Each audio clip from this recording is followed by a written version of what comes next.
Honorable Darío Castillo, Ministro de Administración Pública, señor Francisco Velázquez López, Secretario General de la CLAT, Honorable Rubén Silié, Embajador, Viceministro de Relaciones Exteriores, señor Manuel Arenilla Sáez, profesor de la Universidad Juan Carlos de Madrid, distinguidos ministros aquí presentes, viceministros, directores y demás funcionarios, además de organismos internacionales que están aquí presentes, colega Pavel Isa y Luis Madera. Yo voy a hacer un repaso un poco para que entendamos en qué momento está la República Dominicana ahora, ofrecer algunas ideas de cuál ha sido la dinámica de la economía dominicana y cómo llegamos a la situación que tenemos en el presente. Miren, una de las características de la economía dominicana es el crecimiento. Nosotros somos una economía que viene creciendo sistemáticamente desde el año de 1950. Tenemos una tasa de crecimiento promedio por encima del 5% promedio anual. Este es un cuadro que compara los precios constantes del 2015 en dólares de 1960 a 2020. Y ahí se ve claro que la República Dominicana es la economía que más creció en América en ese periodo, pero tenemos datos desde el 50, ¿no? La economía entonces es la que más ha crecido y es la cuarta más estable. O sea, no solamente hemos crecido rápidamente con una tasa de libro de texto por encima del 5%, 5.4%, sino que además somos el cuarto menos volátil, o sea que ha sido un crecimiento relativamente estable. Sin embargo, el gran problema de ese crecimiento es que no se tradujo en calidad de vida.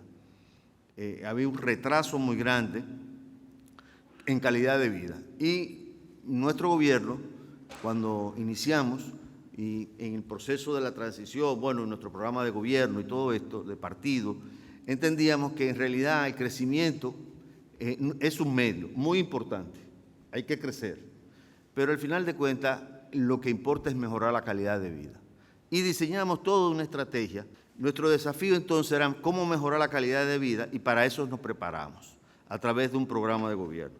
Nosotros redefinimos calidad de vida como algo que sea medible y pueda ser aprendido rápidamente por la población. Y calidad de vida es la cotidianidad, o sea, que la gente cuando se levante tenga electricidad, agua potable, saneamiento, tenga acceso a un trabajo digno, tenga acceso a una educación de calidad, tenga seguridad, un sistema de justicia que funcione. Es decir, todas estas son propósitos y que son medibles y podemos saber exactamente en cuál situación estábamos nosotros. Sin embargo, bueno, y esa visión tenía tres grandes implicaciones. La primera era que el desarrollo no es una aventura personal, sino que se necesitan las instituciones. O sea, no es que me voy para Nueva York, como lo clásico del dominicano, si me va mal aquí, me voy cruzo a Puerto Rico en una yola y de ahí me voy a Estados Unidos, ¿no? Requiere de un esfuerzo institucional importante, no es una aventura personal. En segundo lugar, que el desarrollo es una cuestión de poder, porque con unos ritmos de crecimiento tan altos que hemos tenido, tenemos un problema de distribución. Y al final es cómo se distribuye el excedente económico y eso nos plantea un problema de relaciones de poder en la sociedad dominicana. Así que tenemos que abordar el tema del poder. Y tercero, el desarrollo hay que llevarlo donde vive la gente. Si nuestro objetivo es mejorar la calidad de vida, entonces hay que mejorar las condiciones de vida donde residen las personas. Entonces todo esto nos llevó al diseño de un plan de gobierno que después se convirtió en una propuesta electoral en su momento y que luego se ha convertido en una política de Estado a través del Plan Nacional Plurianual del sector público. Desafortunadamente, cuando llegamos en medio de la pandemia y eso nos desvía de los propósitos que teníamos un poco. Teníamos que abordar la pandemia en una de las crisis más profundas que se han registrado en los últimos 121 años. La siguiente. Este cuadro que ustedes ven aquí, no sé por qué está en azul, pero bueno, es un cuadro que indica una medición que hizo el Banco Mundial de la amplitud de la crisis. La crisis del 20 es la crisis de mayor amplitud, abarcó al 90% de los países. que registraron una tasa de crecimiento negativa.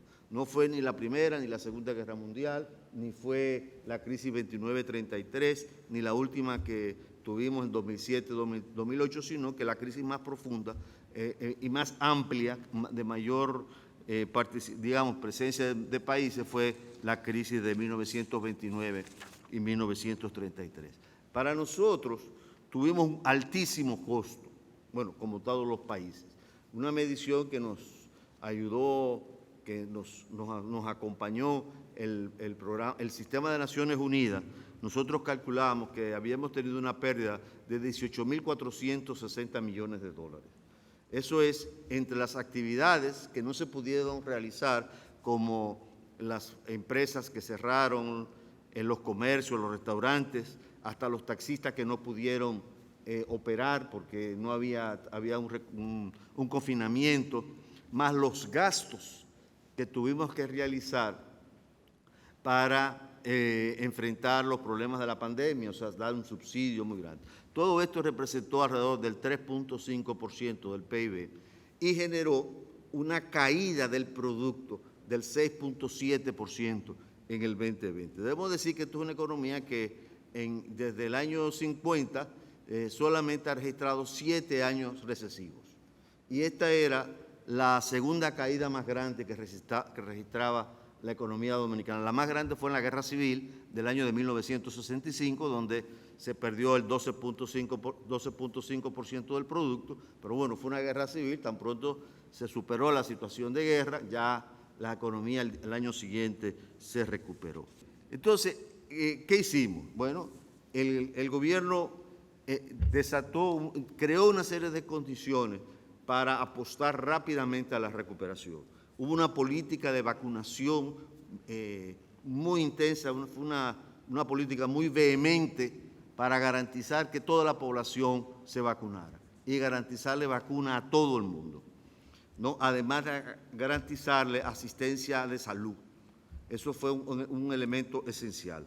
En segundo lugar, aplicamos toda una política, como decía, de asistencia social, que reflejaron, fueron diferentes programas, Tapatí, Quédate en Casa, FASE, que eran programas de ayuda, ¿no? O trabajadores que quedaban desocupados, se les hacía una transferencia de casi $100, en fin, o sea, hubo toda una política. Eso nos representó más o menos como el 3.5% del PIB, ¿no?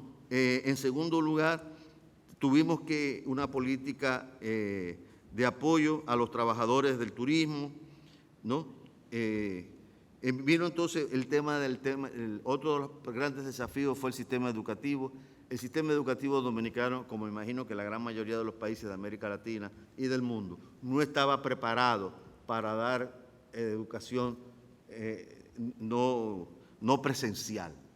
Y bueno, ahí tuvimos que hacer un gran esfuerzo en tratar de resolver este problema para la población joven en edad educativa.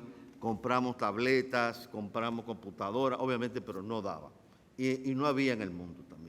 No había oferta, era urgente que lo necesitábamos y no había forma de transportarla al país, no había suficiente equipo.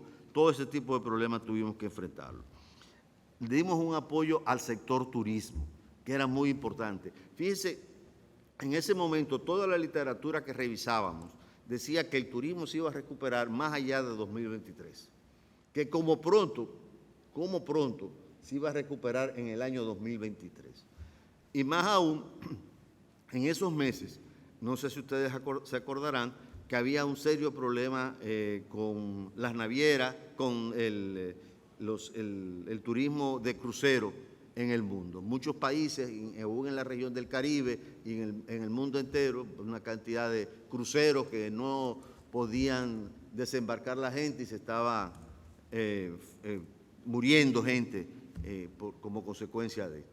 Pero el gobierno apostó al turismo y aplicó una política de apoyo. Lo que entendíamos era que si se cerraba un hotel, era más difícil abrirlo. Entonces habría que mantenerlo de alguna manera abierto. Y para eso entonces se inició un programa de turismo local, para que los hoteles no se cerraran o que la menor cantidad posible de hoteles se cerraran.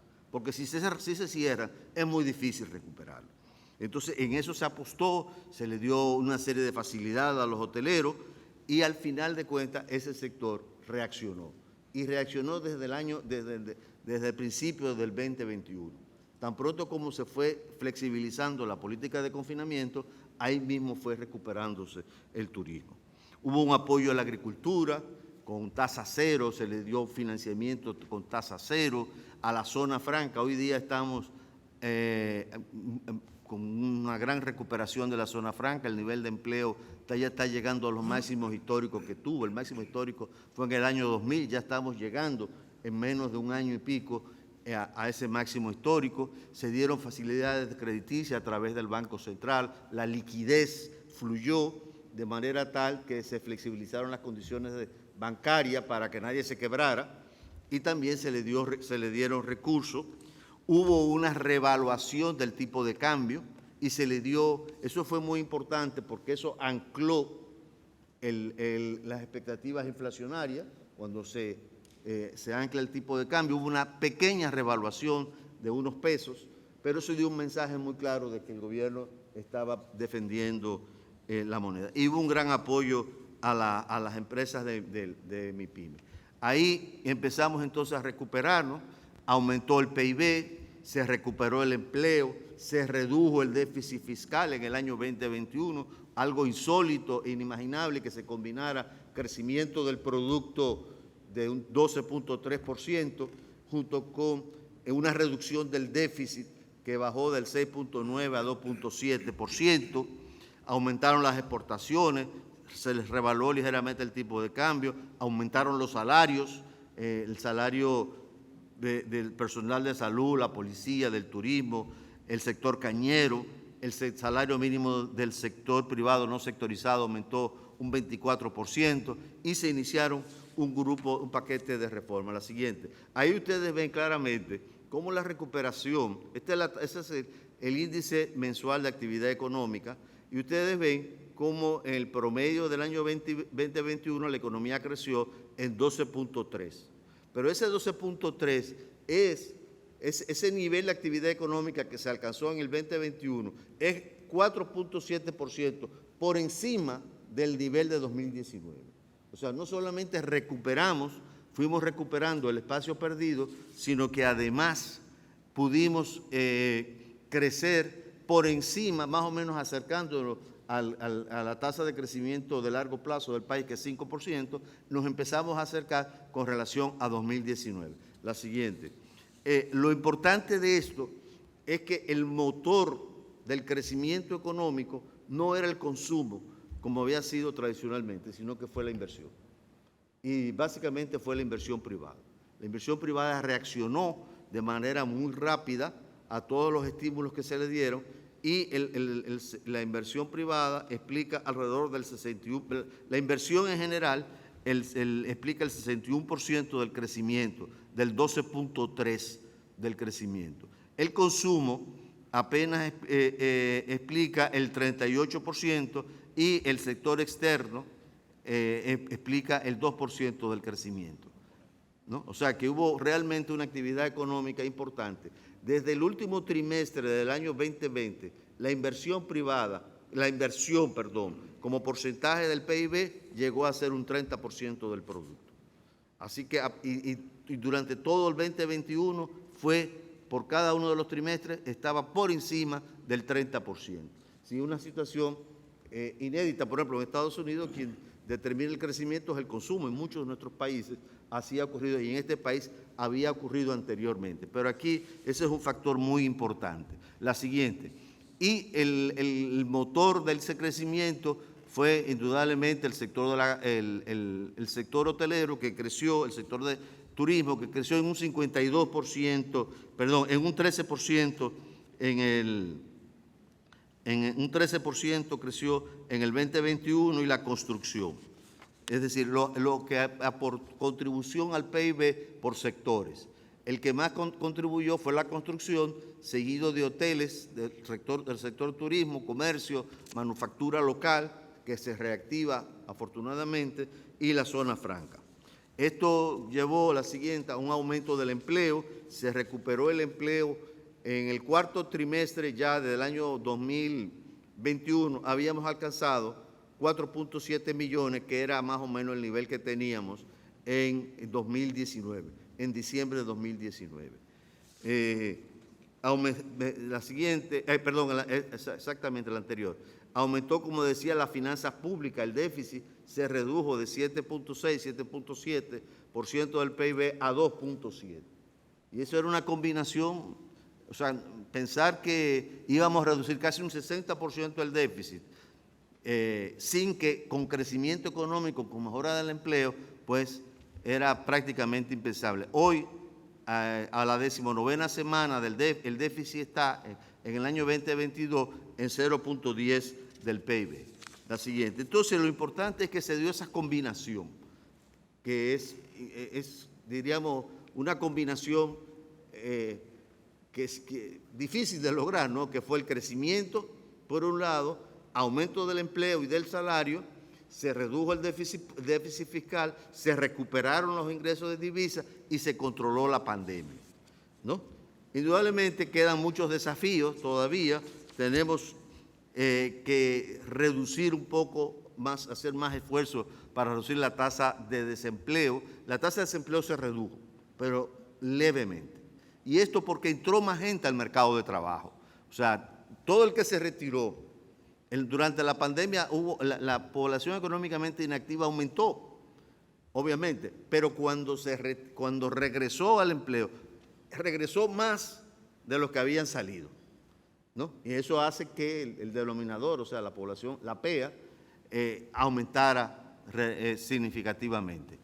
Tenemos un problema de aumentar la ocupación formal porque la mayoría del empleo que se creó es informal. Eso es un gran desafío que tenemos por delante. Entendemos que para mejorar la ocupación formal hay que mejorar los servicios públicos. La gente no se formaliza no porque cueste mucho y porque sea muy difícil. Usted le pone a cero costo el costo de la formalización y la gente no se va a formalizar. Se va a formalizar si lo que le da al Estado a cambio de formalizarte compensa el esfuerzo de formalizarte, ¿no? Tenemos que mitigar la inflación. Ustedes saben que a partir del 24 de febrero de este año, desde julio, por lo menos acá, empezó a subir lentamente la inflación, más o menos como en el mes de mayo, julio del 2020, más o menos en mayo, junio del 2021, tuvo un pico y después tal de 10% interanual en el 2021 y después cayó ese pico fue como en marzo del 2021 y después cae en los meses siguientes, pero a partir del 24 de febrero y los meses previos que se anunciaba que había y que no había o que se iba a haber invasión, acuérdense que el presidente Biden lo denunció y eso empezó a generar un aumento de precios. Y bueno, la siguiente, y tenemos un problema serio. Simplemente pensemos que Ucrania y Rusia representan el 30% de los granos, y si Europa, del trigo, por ejemplo, y si Europa decide no comprarle a Rusia el gas y el petróleo, ¿a dónde lo va a comprar? A dónde lo compramos nosotros. Y eso significa que el precio del petróleo para nosotros o de la energía se va a disparar, ¿no? Aquí estamos subsidiando el precio de la energía, el precio de la gasolina, en un monto muy alto.